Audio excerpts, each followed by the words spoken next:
Fui traicionado por mi esposa infiel durante 28 años. Crié a 2 hijos de mi mejor amigo sin saberlo, pero cuando lo descubrí, pedí el divorcio y las consecuencias terminaron con su vida. Si te gustan las historias de traición y venganza, dale me gusta al vídeo, suscríbete al canal y activa la campanita para recibir notificaciones de nuevas historias. Mi nombre es Carlos, tengo 56 años, soy dueño de una pequeña gasolinera en Guadalajara y hasta hace poco creía vivir en un matrimonio sólido con Beatriz, mi esposa durante casi 3 décadas. Beatriz, de 53 años, era maestra jubilada y madre devota, o al menos eso pensaba. Tuvimos 3 hijos juntos, Ricardo, el mayor, 29 años, ingeniero serio y responsable, Isabela, 27 años, la artista de la familia, siempre con un pincel en la mano, y la más joven, Luna, de 21 años, una estudiante de medicina que siempre me ha hecho sentir un orgullo casi indescriptible. Nuestra casa era modesta, pero llena de recuerdos. Esas cenas familiares, risas en el porche y domingos de películas en familia eran, para mí, la definición de hogar.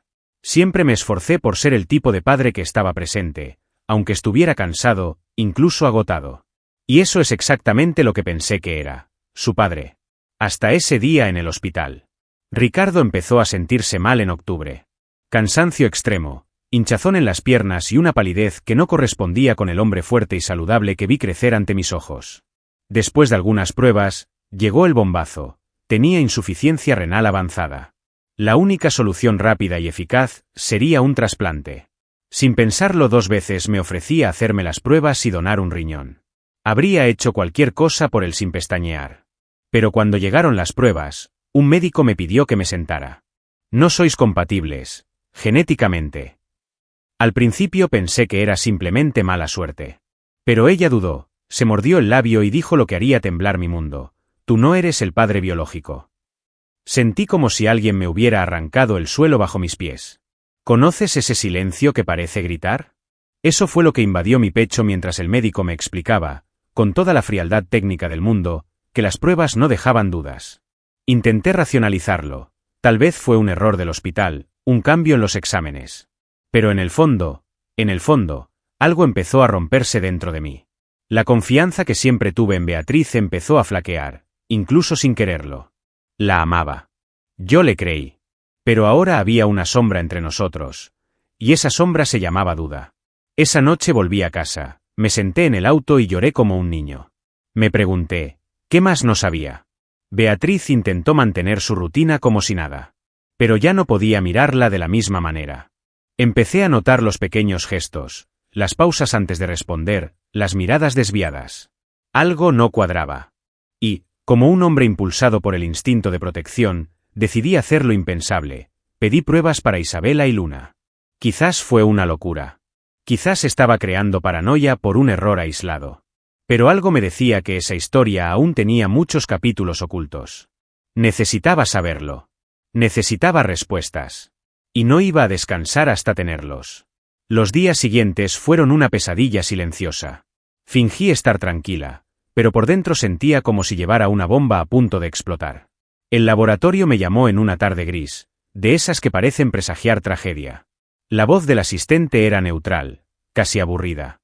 Pero cada una de sus palabras cayó como un rayo en mi pecho. Solo Luna es tu hija biológica. Silencio. Respiré profundamente. ¿Estás seguro? Pregunté, aunque ya sabía la respuesta. Él confirmó. 2 de las 3 personas que crié, eduqué, amé y protegí, no llevaban mi sangre. Mi corazón estaba dividido entre el dolor, la ira y la incredulidad. Pasé esa noche despierto. Repasé mentalmente cada momento de los últimos 29 años. Los nacimientos. Las fiestas de cumpleaños. Los primeros pasos, los regaños, los consejos. Todo esto estaba ahora teñido por una pregunta cruel. ¿Quién era yo, después de todo, para estos niños? ¿Era solo un extra en una vida construida sobre mentiras? ¿O podría seguir considerándome padre, incluso sin el vínculo biológico? Las respuestas no llegaron. Pero una cosa era segura, necesitaba enfrentarme a Beatriz. No solo para mí, sino porque, después de todo, merecía la verdad. Y lo que ella me reveló, fue mucho más allá de lo que estaba dispuesto a escuchar.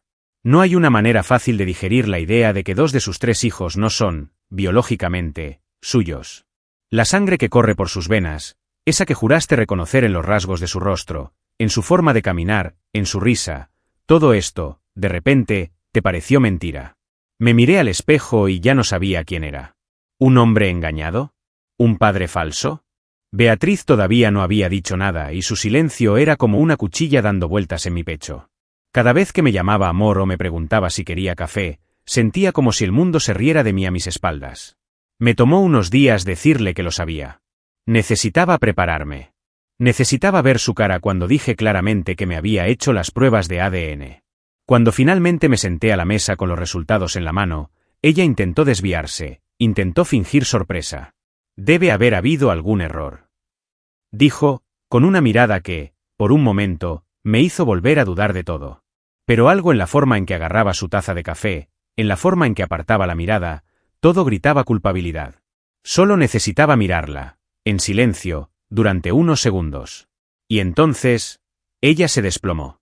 Pero antes de la confesión, antes del terremoto que vendría en el siguiente tema, me quedé solo con las verdades desnudas que me habían regalado los exámenes. Y es cruel como un trozo de papel puede desmantelar una vida entera. No se trataba solo de traición. Se trataba de identidad. Sobre mi existencia como padre, esposo, hombre. Cada noche de insomnio que pasé cuidándolos, cada centavo invertido en la universidad, cada sacrificio hecho. Todo esto iba ahora acompañado de la sensación de haber vivido una farsa. Y, sin embargo, por mucho que me doliera, por mucho que gritara mi alma, una parte de mí todavía los amaba. Eso fue lo más devastador de todo. Esa noche me quedé mirando una vieja foto familiar durante horas. Todos estábamos sonriendo. Luna sentada en mi regazo, Isabela abrazando mi cuello, Ricardo sosteniendo mi mano. Amaba a esos niños. Los crié, les enseñé a caminar, a nadar, a protegerse del mundo. Pero de repente, sentí como si dos de ellos me hubieran sido arrebatados con silenciosa brutalidad. Me sentí como un actor en una obra donde todos ya sabían el final, excepto yo. Y ahora el escenario estaba en llamas. Las preguntas llegaron como un huracán. ¿Sabía todo esto Ernesto, el mejor amigo que había enterrado con lágrimas de verdad? ¿Se reirían de mí a mis espaldas? ¿Era yo el único que creía en esta ilusión? Intenté imaginar cuándo empezó, en qué momento de nuestra historia Beatriz cruzó la línea de no retorno. Quería gritar. Quería romperlo todo. Pero me contuve. Porque en el fondo sabía que lo peor estaba por llegar. Su silencio no fue por miedo. Fue por vergüenza. Y era solo cuestión de tiempo antes de que toda la verdad me explotara en la cara. Y es una locura pensar que, incluso en medio del caos, todavía buscamos un hilo de cordura. Empecé a salir temprano del trabajo, a pasar horas conduciendo sin rumbo fijo, escuchando música que me transportaba a la época en la que pensaba que mi vida era estable. Una época en la que mis hijos eran míos sin comillas. Pero con cada parada en un semáforo en rojo, con cada atardecer visto al volante, la misma pregunta seguía resonando en mi cabeza. ¿Qué más escondía ella? Y cuando finalmente reuní las fuerzas para enfrentarla, la confesión vino con un sabor amargo y un nombre que nunca imaginaría volver a escuchar. Cuando Beatriz finalmente se sentó frente a mí y dijo necesitamos hablar, ya sabía que nada bueno vendría. La forma en que movía los dedos, la forma en que evitaba mi mirada, eso no era solo culpa, era miedo. Respiró hondo y soltó una frase que aún resuena en mi mente como un susurro venenoso. Fue Ernesto. Me tomó unos segundos entenderlo. Ernesto, mi mejor amigo. El hombre que fue mi padrino en mi boda. El chico con el que compartía cervezas, asados, confidencias.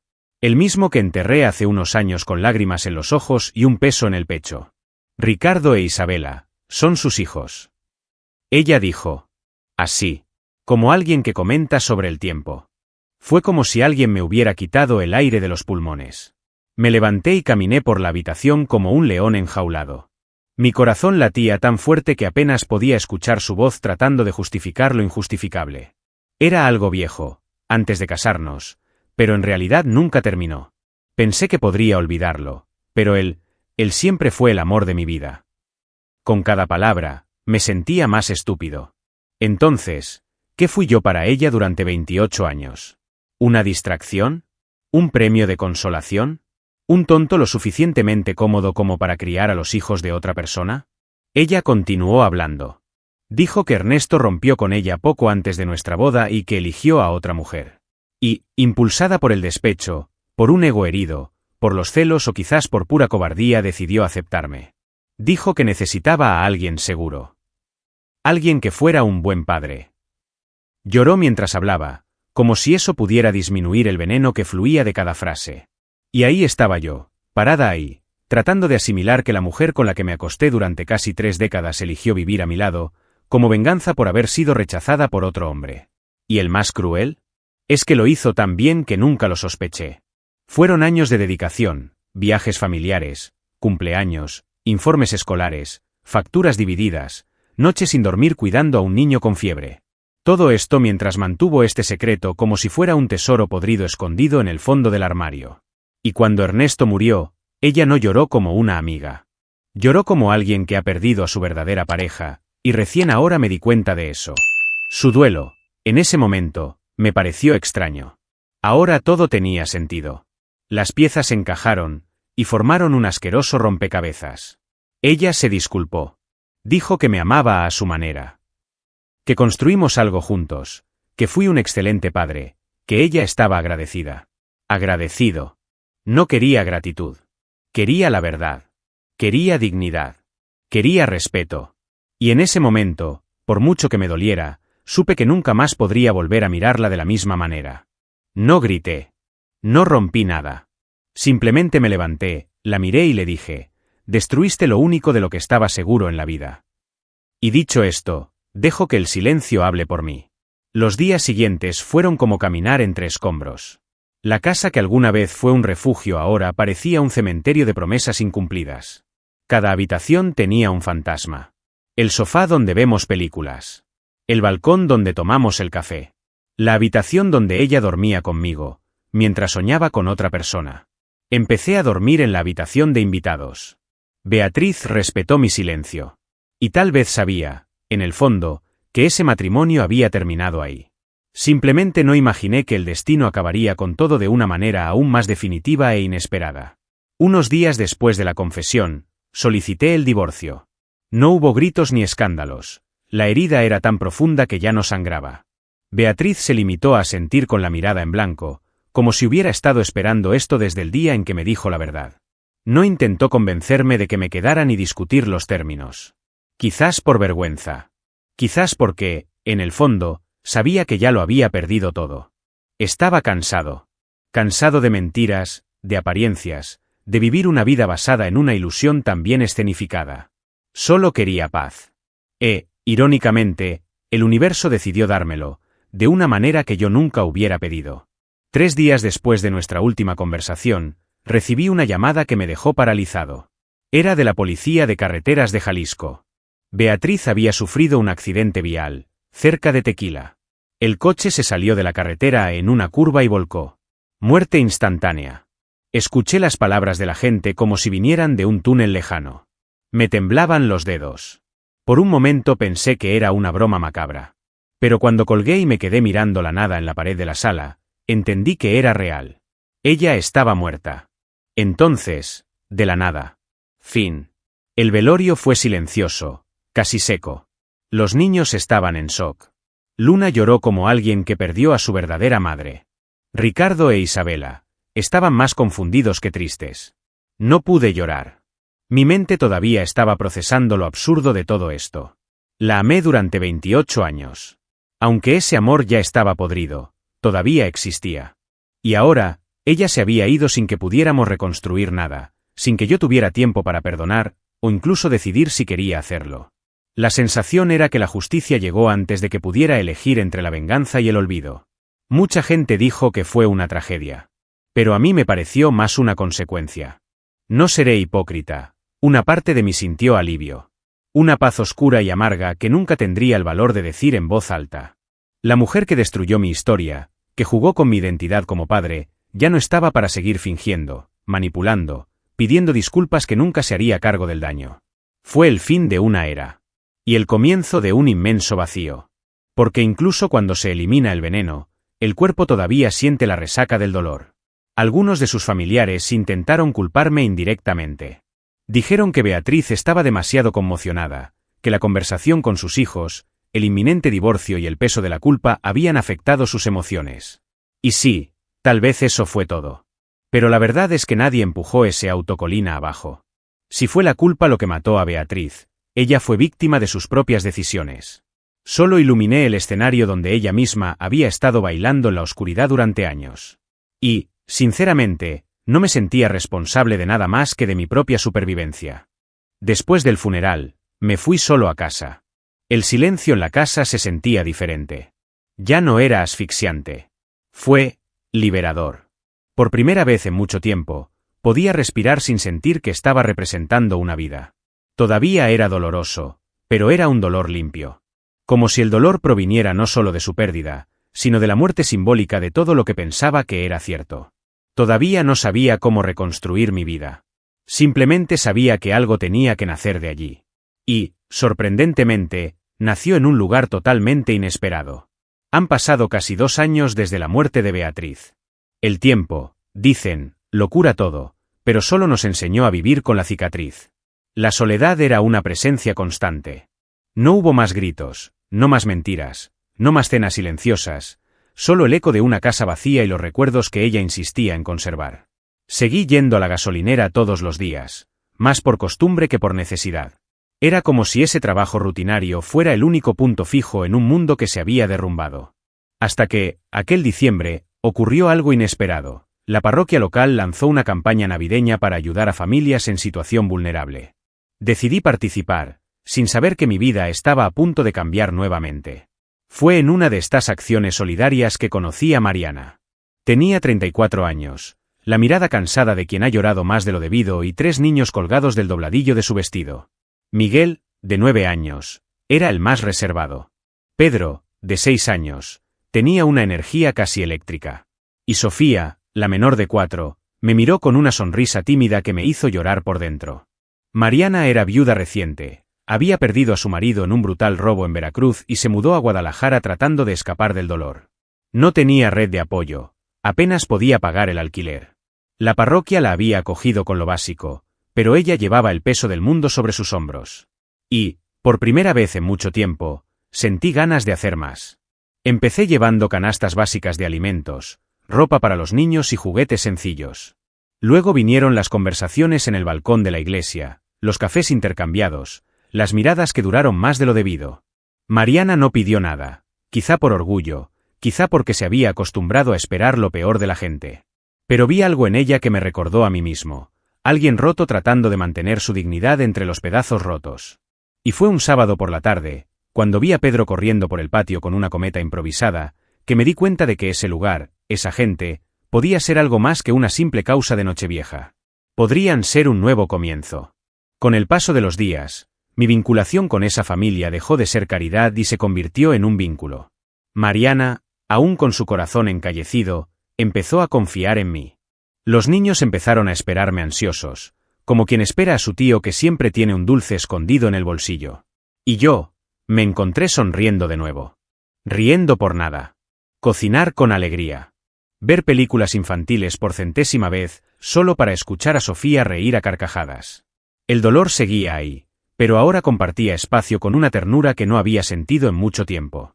Fue Mariana quien, un día, preguntó simplemente, ¿por qué nos ayudas tanto? Tragué fuerte. ¿Cómo puedo explicar que esa familia me había salvado sin siquiera saberlo? ¿Que estaban llenando un vacío que yo creía imposible de llenar? Simplemente respondí, porque me recordaste lo que significa ser una familia. Y era verdad. Por primera vez sentí que podía ser alguien nuevo. No el hombre traicionado.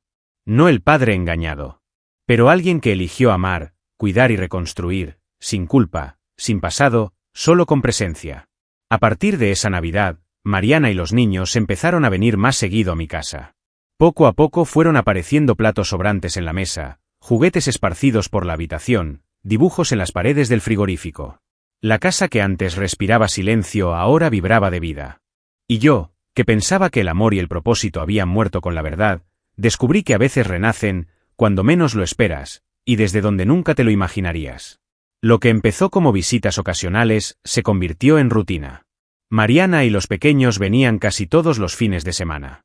Al principio, era solo para almuerzos sencillos, a veces una barbacoa improvisada en el patio trasero. Pero pronto eso se convirtió en tardes enteras de jugar, reír y tomar una siesta en el sofá después del almuerzo. A Sofía le encantaba jugar con mi barba y llamarme oso durmiente. Pedro quería enseñarme todo, dibujos, trucos, cada diente flojo.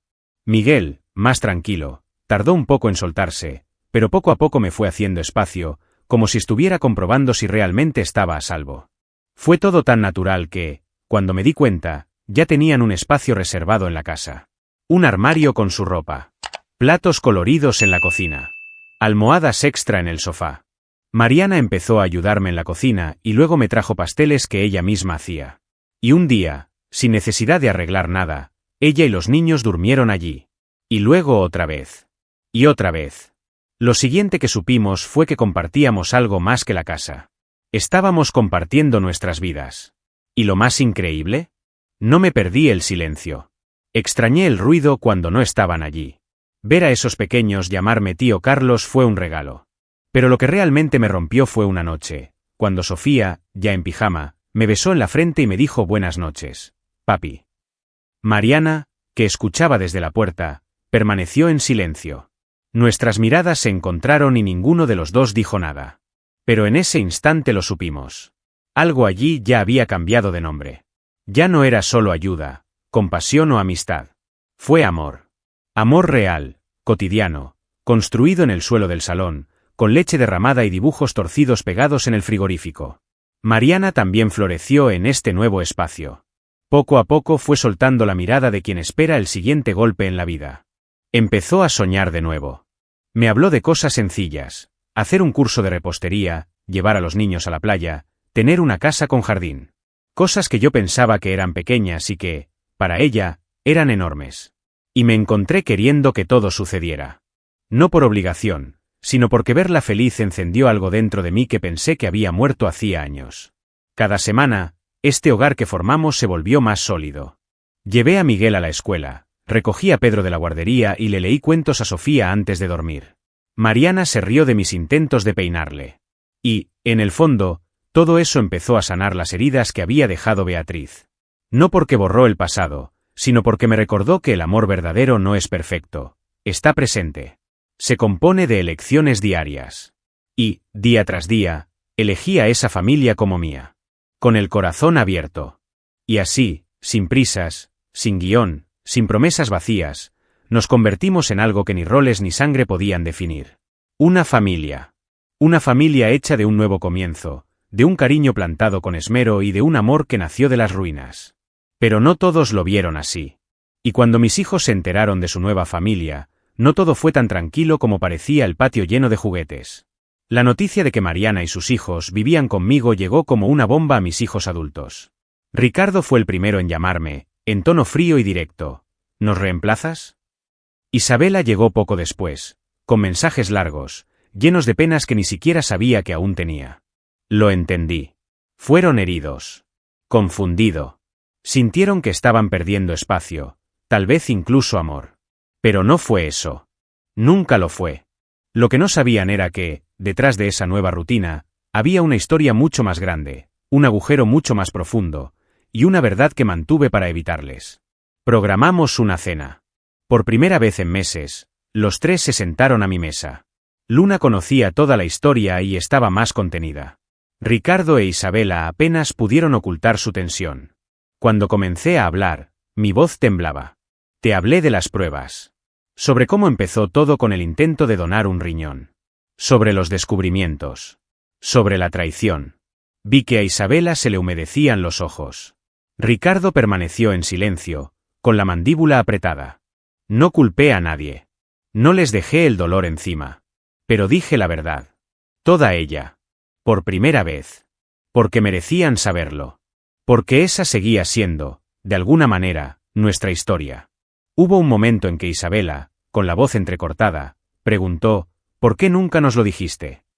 Y respondí con el corazón, porque, aunque sabía la verdad, todavía erais mis hijos. Y necesitaba tiempo para entender si eso todavía era suficiente para vosotros. El silencio fue pesado. Pero, poco a poco, la tensión empezó a dar paso a algo más humano. Más real. La ira dio paso al reconocimiento. Los recuerdos de infancia, las noches febriles, los cumpleaños, los regaños, Nada de eso era mentira. Y, biológicamente o no, había sido padre. En todos los sentidos eso realmente importa. Ricardo finalmente habló. Y lo que dijo se me quedó grabado. Puede que no seas mi padre de sangre, pero eres el único padre que he conocido. Y, sinceramente, eso nunca ha sido una mentira para mí. Isabela asintió y se secó los ojos. Fue uno de esos momentos que no olvidamos. Un momento en el que el amor verdadero, que sobrevive al ADN, a las penas y a las cicatrices, resultó ser mayor que el pasado. No esperaba la redención. Pero allí, en esa habitación, sentí que al menos el puente no estaba quemado.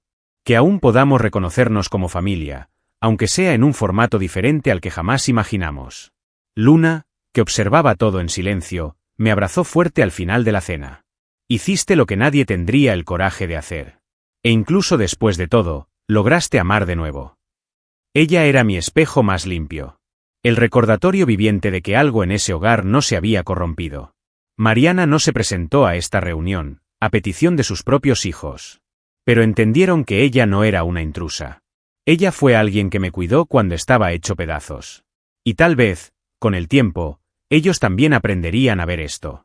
En esa cena no hubo final feliz. No era una película. Fue real. Lleno de pausas incómodas, emociones crudas y verdades difíciles de digerir. Pero, curiosamente, también hubo alivio. La sensación de que, a pesar de todo, todavía nos teníamos el uno al otro. Y ese dolor, cuando se enfrenta con valentía, podría ser el suelo fértil para un nuevo comienzo, incluso si no se parece en nada a lo que alguna vez soñamos. La boda de Luna fue uno de esos días que parecen existir fuera del tiempo. La ceremonia se llevó a cabo en un lugar sencillo, rodeado de árboles y con ese ambiente luminoso de tarde que solo el interior de México puede brindar. Luna se veía deslumbrante, con el cabello recogido de una manera delicada y sus ojos brillando más que cualquier maquillaje. La acompañé por el pasillo con el corazón acelerado. En ese momento, ella era solo mi hija, mi niña, mi pequeña, y nada más importaba. Sin exámenes, sin errores pasados. Solo el amor que construimos a lo largo de nuestra vida. Mariana estaba a mi lado, elegante con un vestido azul que hacía juego con el cielo despejado de ese día. Los niños estaban encantados. Pedro corrió con los demás pequeños. Miguel organizó los conos de arroz como si fuera la ceremonia oficial y Sofía cargó los anillos con la importancia de quien porta una corona. Fue la primera gran fiesta que disfrutamos todos juntos en familia. Y fue ahí, al ver a Luna cumplir uno de sus sueños, que algo dentro de mí se iluminó. Algo que ya no requería precaución. Pidió coraje. Esperé el momento adecuado. Esperé a que terminaran los discursos, a que las risas se calmaran, a que los ojos estuvieran atentos. Cogí el micrófono y pedí un minuto. Todos pensaron que hablaría de Luna, e incluso comencé con ella. Pero entonces me volví hacia Mariana y le dije con voz firme, casi temblorosa, tú me devolviste la vida. Me enseñaste que volver a amar no es traicionar el pasado, sino honrar a quienes sobrevivieron. Y entonces, delante de todos, me arrodillé y abrí la caja con el anillo que había guardado durante semanas. ¿Quieres casarte conmigo?, pregunté, en un silencio que parecía contener al mundo entero. Mariana quedó en shock por un momento. Su mano cubrió su boca. Los niños se detuvieron, como si instintivamente supieran que esto era importante. Y luego, con los ojos llorosos, dijo que sí. No fue un sí gritado. Fue un susurro, como si alguien finalmente encontrara refugio después de una tormenta demasiado larga. Los aplausos llegaron como una ola. Miguel me abrazó fuerte. Pedro gritó, ahora somos una verdadera familia. Y Sofía se subió a mi regazo, como si el final feliz fuera suyo por derecho. Después de ese día, Mariana dejó su trabajo en la cafetería y empezó a ayudarme a administrar la estación. No es que le gustara el gas, le gustaba estar conmigo. Y eso hizo que todo fuera diferente. Creamos una rutina nueva, sin prisas, llena de pequeñas victorias, organizar las cuentas, llevar a los niños al colegio, planificar los fines de semana.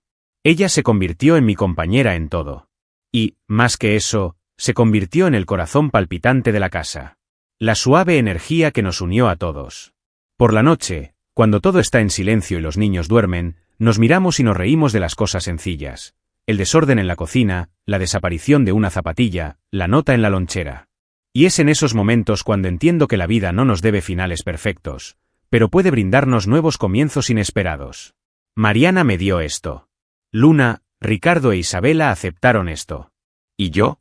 Finalmente acepté que el amor verdadero puede, de hecho, venir después del dolor y ser aún más fuerte gracias a él. Hoy, la casa que alguna vez estuvo marcada por el silencio y la ausencia se ha convertido en sinónimo de vida. Cada mañana comienza con voces de niños corriendo por los pasillos, con olor a café recién hecho y pan recién horneado. Mariana y yo aprendimos a dividir nuestros días a la ligera. Cuida la casa con un cuidado que va más allá del gesto. Es como si estuviera reconstruyendo una casa, ladrillo a ladrillo, con sus propias manos. Los niños crecieron más seguros, más felices y cada pequeño logro suyo es como un premio que la vida me devolvió después de robarme tanto. Miguel empezó a llamarme padre sin ceremonias. Pedro se empeña en decirles a todos que mi padre tiene una gasolinera, como si fuera dueño de una fortuna. Y Sofía. Sofía ahora quiere que la acompañe al altar cuando sea mayor. Es en estos momentos que me doy cuenta de que el amor no tiene manual. No hay ninguna fórmula. Solo necesita espacio para existir. Y aquí, entre estos muros, existe en abundancia. Es un amor sin compromiso, pero lleno de presencia. Sin lazos de sangre, pero con raíces profundas. Mariana y yo hablamos sobre la adopción. Aún no hemos tomado todos los pasos legales, pero en el fondo los papeles ya están firmados. Quiero que los tres tengan mi nombre si así lo desean. No por vanidad, sino para hacerles saber que alguien los eligió. Deliberadamente. Que alguien los miró y les dijo, «Eres mío». Porque eso es exactamente lo que me hicieron. Ellos me eligieron. Me abrazaron aún sin entender todo lo que traía. Y me enseñaron que la paternidad no es genética, es parto.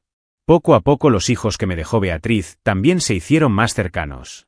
Luna, siempre firme, siempre cariñosa, se convirtió en la madrina de Pedro. Ricardo me ayuda con la contabilidad de la emisora. Isabela empezó a visitarlos más, llevándoles café y dibujos de sus hijos, y siempre dice que extraña su infancia. El dolor todavía existe en alguna parte, por supuesto. Pero ahora ya no grita. Ella susurra. Y vivir con el perdón. Todos entendieron que, a pesar del pasado, lo que nos une no son los errores, sino la forma en que elegimos seguir adelante. Y el número 3, ese número que alguna vez me atormentó tanto. 3 hijos que descubrí no eran míos. 3 décadas de una vida vivida a base de una ilusión. Pero ahora tiene otro significado. 3 nuevas vidas.